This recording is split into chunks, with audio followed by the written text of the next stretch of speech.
Yoshinobu Yamamoto appeared in 3 games, 17 2/3 innings, and threw 235 pitches in the World Series. It may have looked reckless, but by our workload math, it was safe and rational.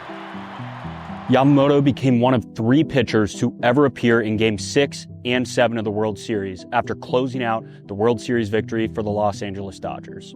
The crazy part about his Game 7 appearance is that he had thrown 96 pitches the day before. But this appearance was not necessarily dangerous for Yamamoto's health. Acute to chronic workload ratio is a way we measure readiness and workload. Your acute workload is essentially everything you've done in the last week. Your chronic workload is everything you've done in the last month. We aim to keep this acute to chronic workload ratio under 1.3. In other words, we don't want your last week to be more than 30% more workload than you've done the last month.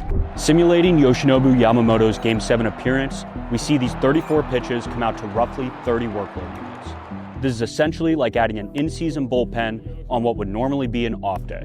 To reach what we would consider a dangerous acute to chronic workload ratio, Yamamoto would have needed 50 workload units.